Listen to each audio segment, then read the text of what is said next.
UCan. Something smells so good. Did you make some brownies? What's the occasion?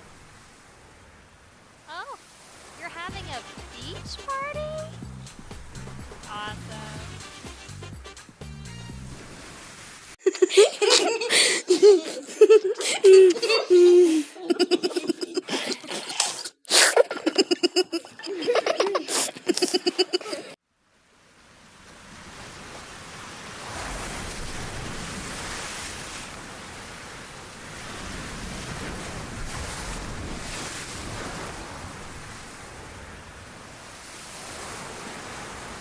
UCan wants you to use multiplication and division to solve word problems. Involving arrays.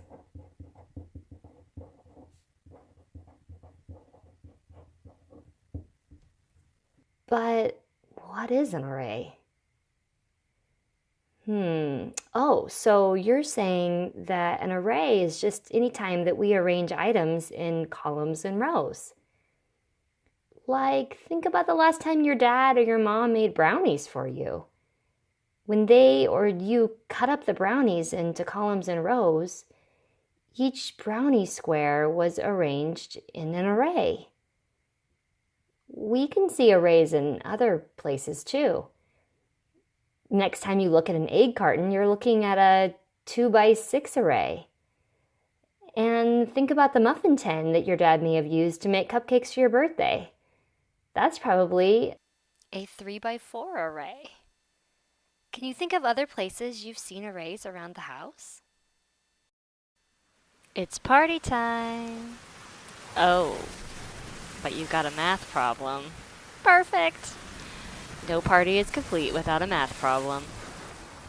So you've got some brownies. And you need help figuring out how many brownies you've got. Okay, so you cut them into 3 rows. And you cut each row into 1, 2, 3, 4, 5 columns? So you know the number of groups. There's 3 rows. And you know that there are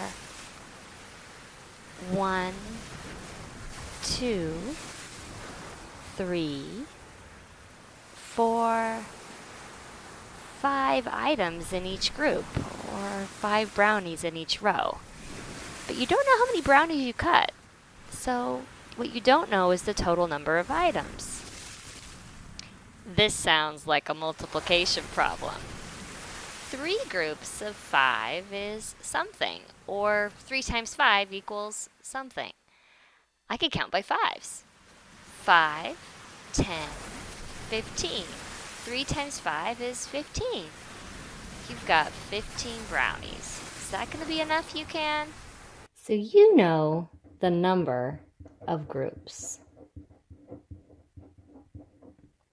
There are 3 rows of brownies. Each row is a group. And you know the number of items that are in each group.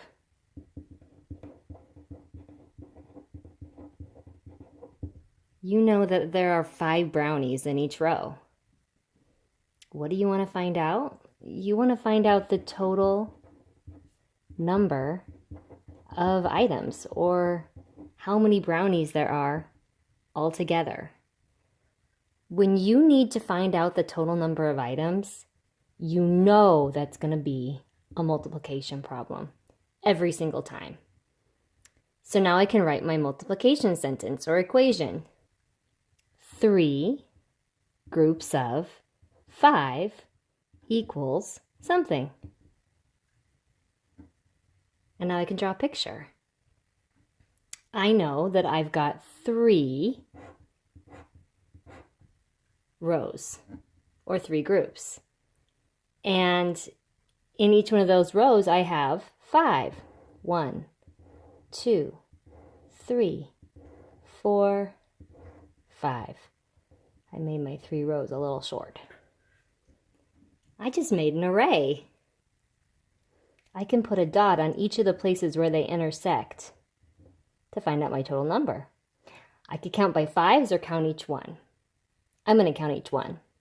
1, 2, 3, 4, 5, 6, 7, 8, 9, 10, 11, 12, 13, 14, 15. There's 15 brownies all together. Yum. UCan? More trouble in paradise? What's going on? So you made some brownies for your party. And oh, you've got some party poppers you've made too. How many guests are coming? Got a party popper for each one? There's 1, 2, 3, 4, 5, 6, 7, 8, 9, 10, 11, 12, 13, 14, 15. 15 people at your party. And you've cut your brownies into 3 rows. But now you're not sure how many columns you need to cut your brownies into. What are you gonna do? You know the number of groups. You've got 3 rows or 3 groups, and you know the total number of items. You're gonna have to have 15 brownies altogether. What you don't know is the number of items in each group. You're not sure how many brownies are gonna be in each row. You've got 3 groups of something is 15. Or 3 times something is gonna give you 15. What to do? This sounds like division. You need to divide those 15 evenly among those 3 rows. So UCan, what if you were to go ahead and cut columns of 3 until you got to 15? So that'd be 3, 6, 9, 12, 15. You had to cut 5 columns to make 15 brownies. So you're going to need to have 5 brownies in a row in order to have 15 brownies altogether. This time, we already know the total number of items. We already know that there's going to be 15 brownies or 15 people at his party that need those 15 brownies. And guess what else? We also know the number of groups. We know that there are going to be 3 rows of brownies. Each row is a group. But what we don't know and we want to find out is the number of items in a group. And guess what? If we know the total number of items and we know the number of groups, but we don't know the number of items in a group, then it's going to have to be a division problem. We know that we need to divide those 15 brownies into 3 rows. So a number sentence.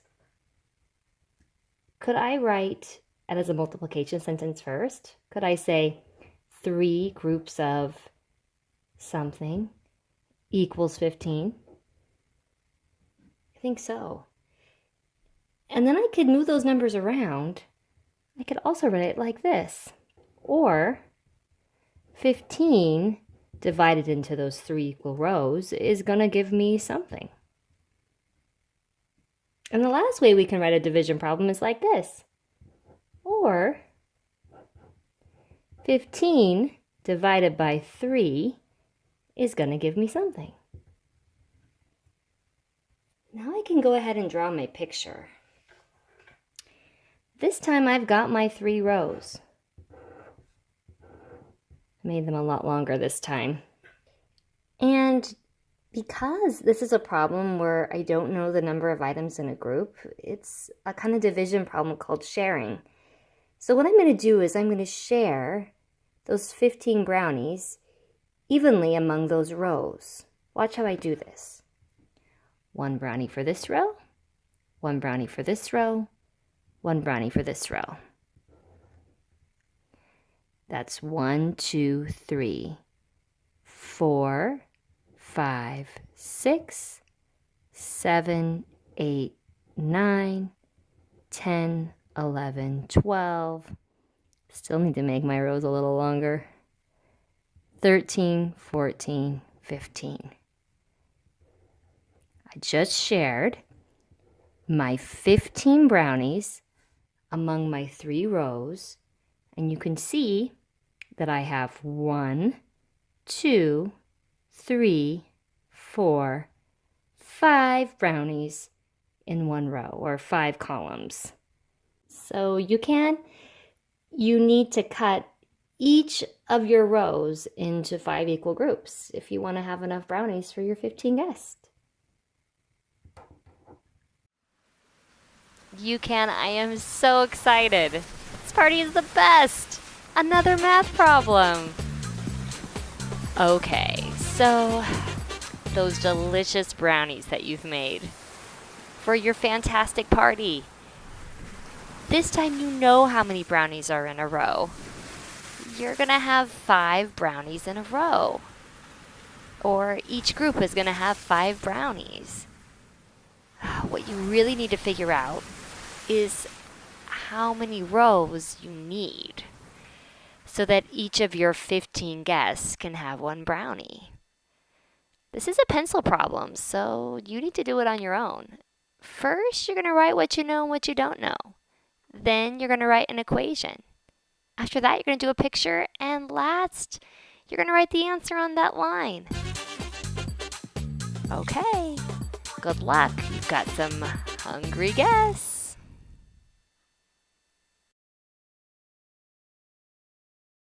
How'd you do, guys? So, did you know the total number of items? I bet you did. You knew that there was going to be 15 brownies altogether for those 15 party guests. And did you know the number of items in each group? Yep, you did. There's going to be 5 brownies in each row. But what did you want to find out? I bet you wrote down that you want to find out the number of groups. You're not sure how many rows you're going to need this time. And when you don't know the number of groups, you know you're going to need to divide every single time. So let's go ahead and make some number sentences or equations. Maybe you wrote a multiplication sentence first. Maybe you thought some groups of 5 are going to give you 15. And then maybe you thought, aha, or I could write it like this. 15 divided by 5 is going to give me something. Or maybe you wrote it like this. 15 divided by 5 is going to give me something. So 15 divided into groups of 5. How did you draw a picture? You know what I did? I went ahead and drew groups of 5 brownies, rows of 5 brownies, until I got to 15. I did dots to help me. 1, 2, 3, 4, 5. There's 1 row. 6, 7, 8, 9, 10. There's 2 rows. 11, 12, 13, 14, 15. There's 3 rows. So 3 rows of 5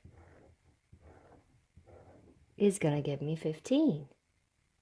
So how many rows do I need? Or does UCan need? He needs 3 rows in order to have enough brownies for all of his guests.